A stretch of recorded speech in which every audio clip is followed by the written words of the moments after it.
Hello students, कैसे आप सब लोग। उम्मीद करता हूँ आप सब लोग ठीक होंगे, स्वस्थ होंगे, मस्त होंगे और अपने पढ़ाई में लगे होंगे। प्यारे छात्र छात्राओं, हम लोगों ने मॉडल पेपर क्लास 10th का 2025 का मॉडल पेपर हमने कंप्लीट करा दिया आपका। जो मॉडल पेपर में आपका 40 से 50 नंबर आप आराम से वहाँ से ला सकते हैं। और आज हम लोग अब करेंगे प्रकाश का परावर्तन। प्रकाश का परावर्तन, रिफ्लेक्शन ऑफ लाइट। ये हर बार पूछा जाता है, यानी बार बार पूछे जाने वाला प्रश्न प्रकाश का परावर्तन और अपवर्तन होता है। तो कल मैं आपको प्रकाश का अपवर्तन करा दूंगा और आज जो है आप लोग प्रकाश का परावर्तन पढ़ लीजिए। तो ये बार बार पूछा जाता है, बिना इसका पेपर ही नहीं बनता। मतलब हर बार पूछे जाने वाला ये प्रश्न बहुत इम्पॉर्टेंट है। तो आइए आज हम सिंपल भाषा, आसान भाषा में हम आपको पढ़ा देते हैं। तो इससे पहले अगर आप लोग चैनल पर नए हैं तो चैनल को सब्सक्राइब करिए, लाइक करिए, अपने यार दोस्तों को भी शेयर करिए। तो आइए हम लोग आज पढ़ते हैं प्रकाश का परावर्तन। प्रकाश का परावर्तन देख लीजिए, रिफ्लेक्शन ऑफ लाइट।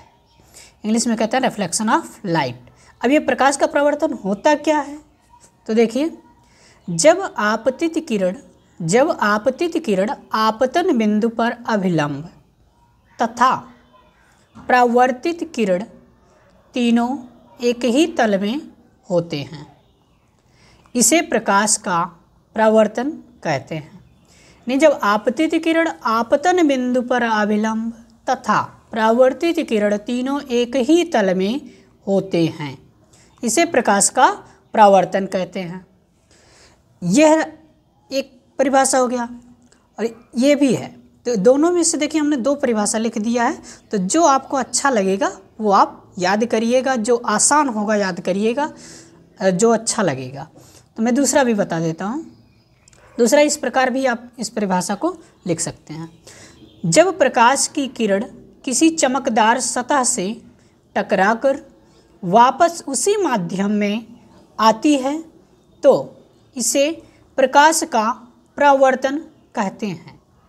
यानी जब कोई प्रकाश किरण किसी चमकदार सतह से टकराकर वापस उसी माध्यम में फिर वापस लौट जाती है, इसी घटना को प्रकाश का परावर्तन कहते हैं, है ना।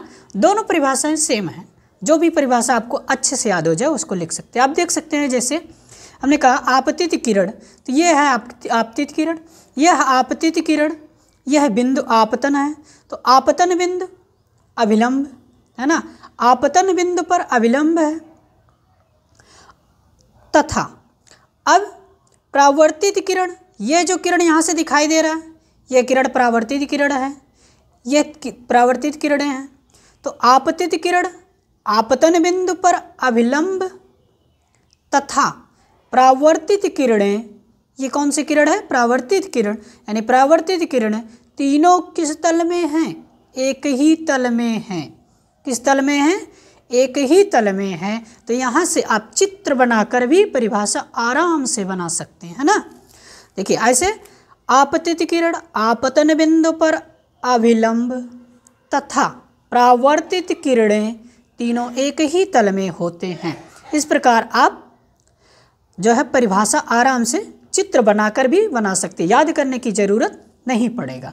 अब देखिए, यह आपतित किरण और अभिलंब के बीच का जो कोण है ये आपतन कोण आई है, ये आपतन कोण आई है।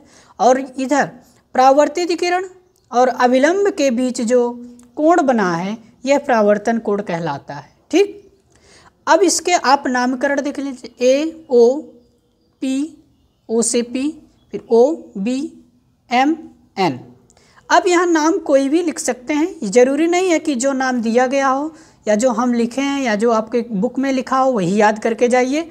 कोई भी नाम आप ए बी सी डी, कोई भी आप पी क्यू, जो भी आप लिखना चाहते हैं लिख सकते हैं, आप स्वतंत्र हैं। ठीक, अब इसके जो एग्जाम्पल हैं हम लोग आइए एक एग्जाम्पल देखते हैं। उदाहरण यह है, झील के पानी में पर्वत का प्रतिबिंब बनना। दूसरा, चमकदार सतहों पर पड़ने वाली प्रकाश किरणों का वापस लौटना, प्रकाश किरणों का वापस लौटना। अब आप एक चित्र देख सकते हैं। इस चित्र में हम आपको एक चित्र दिखा रहे हैं। उस चित्र में आप देख सकते हैं कि झील के पानी में पर्वत का प्रतिबिंब बनना, है ना। अभी हमने एग्जाम्पल में बताया कि झील के पानी में पर्वत का प्रतिबिंब बनना। तो ये चित्र आप लोग देख सकते हैं, इस चित्र में दिखाया गया है। देखिए जो पर्वत है, ये पर्वत का जो भी चित्र बन रहा है वो देखिए झील में बन रहा है पूरी तरीके से, है ना, दिखाई दे रहा है आपको एकदम बढ़िया से। तो यह प्रकाश का परावर्तन हो गया, ठीक है। इसी चित्र के माध्यम से बहुत अच्छे से आप देख सकते हैं, यहाँ प्रकाश का परावर्तन हो रहा है। तो यह था आपका प्रकाश का परावर्तन, जो रिफ्लेक्शन ऑफ लाइट कहा जाता है। तो अब आप लोग अगर चैनल पर नए हैं तो चैनल को सब्सक्राइब करिए, लाइक करिए, अपने यार दोस्तों को भी शेयर करिए। तो और फिर हम लोग मिलते हैं नेक्स्ट वीडियो में प्रकाश के अपवर्तन के साथ।